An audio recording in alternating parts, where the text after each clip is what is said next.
Good morning friends, എല്ലാവർക്കും weekly analysis പ്രോഗ്രാമിലേക്ക് സ്വാഗതം. നമുക്ക് നിഫ്റ്റിയുടെ വീക്ക്ലി ചാർട്ട് ഒന്ന് നോക്കാം ഫസ്റ്റ്. ലാസ്റ്റ് വീക്ക് നോക്കുമ്പോൾ ഒരു ഗ്യാപ് ഡൗൺ ഓപ്പണിംഗ്, പിന്നെ ഒരു ഫർദർ സെല്ലിംഗ് ഉണ്ടായിരുന്നു. ഇടയ്ക്ക് 2 ദിവസം റിക്കവറി പോലെ ട്രൈ ചെയ്തായിരുന്നു, ബട്ട് ഫർദർ ഗ്ലോബൽ ക്യൂസ് കാരണം സെല്ലിംഗ് തന്നെയാണ്.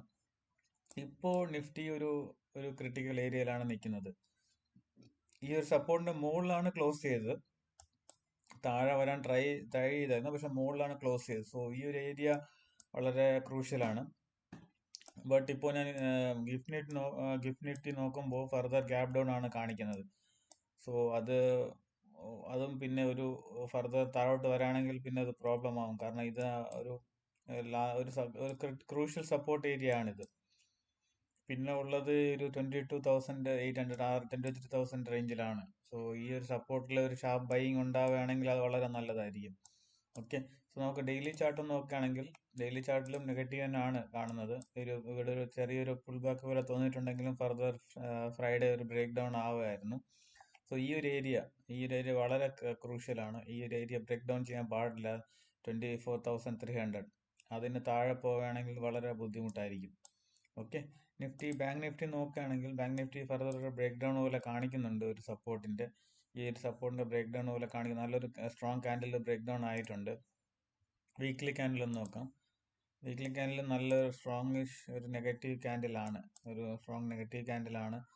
ഈ ഒരു ഏരിയയിൽ താഴെ ക്ലോസ് ചെയ്തിട്ടുണ്ട്. ഈ ഒരു ഏരിയ താഴെ ക്ലോസ് ചെയ്താൽ ഫർദർ ഒരു ബ്രേക്ക് ഡൗണിനുള്ള ചാൻസ് വളരെ കൂടുതലായിട്ട് കാണുന്നുണ്ട്. ഓക്കെ, പക്ഷെ നിഫ്റ്റി സ്മോൾ ക്യാപ്പ് ഇതുവരെ ആ ഒരു ബ്രേക്ക് ഡൗൺ ആയിട്ടില്ല. സോ അതാണ് ഒരു ഹോപ്പ് തരുന്നത്. നിഫ്റ്റി സ്മോൾ ക്യാപ്പ് ഒരു പ്രതീക്ഷ തരുന്നുണ്ട്. ഈ ഒരു ഏരിയയിൽ നിന്ന് മുകളിലോട്ട് പോവുകയാണെങ്കിൽ നല്ലതായിരുന്നു. നമുക്ക് നിഫ്റ്റി മിഡ് ക്യാപ്പും കൂടെ നോക്കാം. നിഫ്റ്റി മിഡ് ക്യാപ്പും ഒരു ഹോൾഡ് ചെയ്യുന്നുണ്ട്, ഈ ഒരു ഏരിയയിൽ ഹോൾഡ് ചെയ്യുന്നുണ്ട്. സോ പക്ഷെ സാധാരണ ബാങ്ക് നിഫ്റ്റിയാണ് ലീഡ് ചെയ്യാറ്, കറക്ഷൻസ് ആയാലും മൊമെന്റ് ആയാലും. സോ ബാങ്ക് നിഫ്റ്റി ഓൾറെഡി കറക്ഷൻസിന്റെ സിഗ്നൽ തന്നിട്ടുണ്ട്. സോ അതൊരു വറിയിങ് സിഗ്നലാണ്. ഓക്കെ, സോ നമുക്ക് ബിറ്റ്കോയിൻ നോക്കാം. ബിറ്റ്കോയിന് ഒരു പുൾ ബാക്കിനുള്ള ഒരു ഇതുണ്ടായിരുന്നു, മൂവ്മെന്റ് ഉണ്ടായിരുന്നു. ബട്ട് ഫർദർ പിന്നെയും സെൽ ഓഫ് ആയി. നമുക്ക് ഡെയിലി ക്യാൻഡിൽ നോക്കുകയാണെങ്കിൽ നല്ലൊരു മൂവ്മെന്റ് ആയിരുന്നു.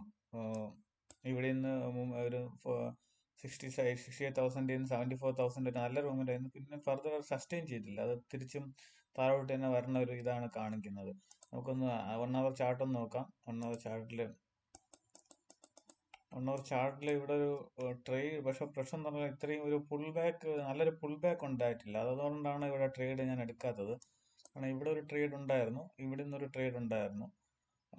ബട്ട് ഇവിടെ ഒരു ട്രേഡ് എപ്പോൾ വേണം ഒരു പുൾ ബാക്ക് വരാം. കാരണം ഇത്രയും ഒരു 73 ഇതുവരെ വന്നുകൊണ്ട് എപ്പോൾ വേണം ഒരു പുൾ ബാക്ക് വരാം.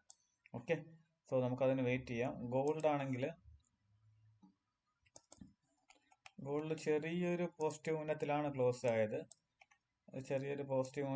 ക്ലോസ് ആയിട്ടുള്ളത്. സോ നമുക്ക് ഫർദർ ചെറിയൊരു അപ്സൈഡ് മൊമെന്റത്തിനുള്ള ചാൻസ് ഉണ്ട്. ഓക്കെ, വീക്ക്ലി ചാർട്ട് നോക്കാം. വീക്ക്ലി ചാർട്ടിൽ ഒരു ഡോജി ക്യാൻഡിൽ പോലാണ് കാണുന്നത്. പക്ഷെ ഒരു ഹൈ ബ്രേക്കിനുള്ള ചാൻസ് ഉണ്ട്. കാരണം ഫർദർ ഗ്യാപ്പ് അപ്പ് ഓപ്പൺ ആയിട്ട് മുകളിലോട്ട് പോകാനുള്ള ചാൻസ് കാണുന്നുണ്ട് ഗോൾഡില്. സിൽവർ ഒരു കൺസോൾട്ടേഷൻ ഏരിയയിൽ ഇവിടെ കൺസോൾട്ടേറ്റ് ചെയ്യാനുള്ള ചാൻസ് ആണ് കൂടുതലും കാണുന്നത്. ഓക്കെ, സോ ഇതെല്ലാമാണ് ഗൈസ് ടെക്നിക്കൽ അനാലിസിസ്. നമുക്ക് ഡെയിലി ചാർട്ടും കൂടെ ഒന്ന് നോക്കാം. സോ സിൽവർ കൺസോൾട്ടേഷൻ ഏരിയ തന്നെയാണ്. ഒരു മൊമെന്റത്തിനുള്ളൊരു വലിയ പ്രതീക്ഷയില്ല. ബട്ട് സിൽവറൊക്കെ ഇപ്പൊ നല്ലൊരു മൊമെന്റം, വലിയ വോളറ്റൈൽ ഇൻസ്ട്രുമെന്റ് പോലെ മാറിയിട്ടുണ്ട്. ഡെയിലി 3% അപ്പ്, 4% ഡൗൺ, അങ്ങനെയൊക്കെയാണ് ഇപ്പോൾ ട്രേഡിങ്ങിന് കുറച്ചും കൂടെ വോളറ്റൈൽ ഇൻസ്ട്രുമെന്റ് ആയിട്ട് മാറിയിട്ടുണ്ട് സിൽവർ.